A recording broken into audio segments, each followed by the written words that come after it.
And along with public calls from allies, donors, and lawmakers for him to step aside is a whole lot of source reporting about what's happening among the influential few who can speak honestly with the president. For more on that, let's go to the New York Times. And it reports that a small group of Biden's longtime advisors are convinced he will lose in November. And they're figuring out how to convince the president to bow out gracefully.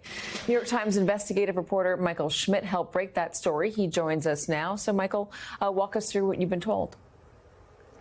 Well, basically, people that have worked for the president and alongside him for a long time and people that have influence with him have seen what many Democrats have seen, and that is that Biden, they've come to the conclusion that the pathway to victory is not really there for him, and that their biggest obstacle now is convincing him that he cannot win and that they have to do that. He acknowledged as much last night at the press conference, saying that, you know, he would need to be convinced that he cannot win.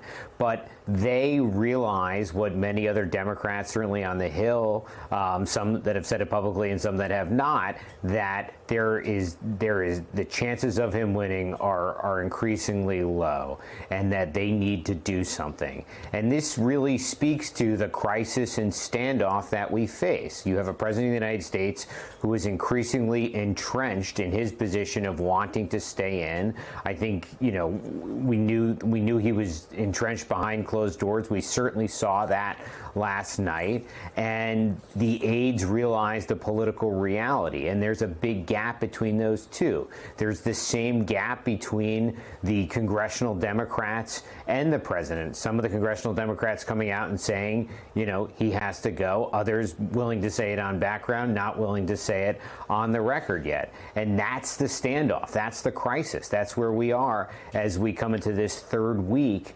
You know, we're entering the third weeks, you know, after the debate. Do they have an idea of what they can say to convince him? Is that presenting somebody who has a better path to winning the White House, perhaps his vice president? Because he was asked about that last night, and he said he's not getting out of the race so long as he has a path to win the presidency. Yeah, look, he told people before the debate that he thought he had a far better chance than Harris at beating Trump.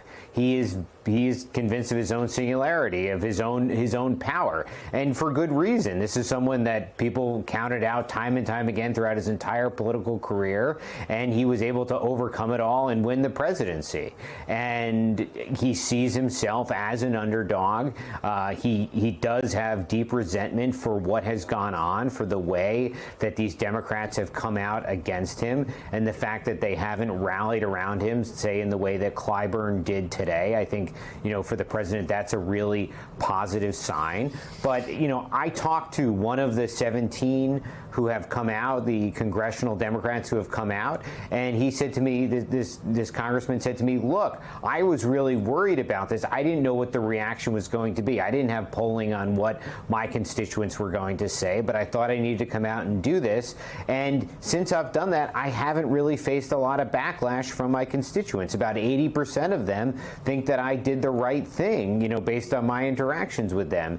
And to me, that was sort of telling that here was one of these members who took the risk of going out there against the president, and the reaction to it wasn't an extreme backlash. It was actually people that agreed with what this congressman had done. Do they believe that President Biden has a base of voters, or is the base of voters anti-Trump? Look, there is an enormous amount of anti-Trump folks out there. I think that one of the biggest problems that Democrats see here is that, you know, the media, Joe Biden surrogates are not talking about Donald Trump as much as they are, you know, talking about his performance last night. How many words did he stumble on? How many names did he forget? Was his performance a B+ or an A- or a C+? And, you know, what does that mean? I think that the deeply frustrating thing to Democrats is the fact that it distracts from two things. One, Trump Project 2025, all of the anti-Trump sentiment that they are running on and trying to raise the issue of, and the accomplishments of the past few years. You even saw that in what Congressman Jim Himes said last night when he came out asking Biden to step down. Democrats think they have accomplished more under Biden than they probably have under any modern president.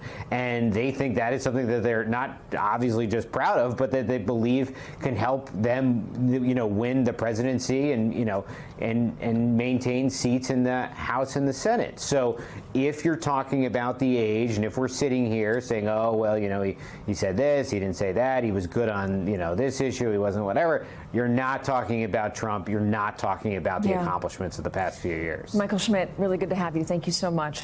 Hey there, MSNBC fans. I'm Luke Russert, and be sure to join me, Rachel Maddow, Jen Psaki, Lawrence O'Donnell, Steve Kornacki, Joy Reid, and many more September 7th in Brooklyn, MSNBC Live Democracy 2024. Click on the link for ticket information.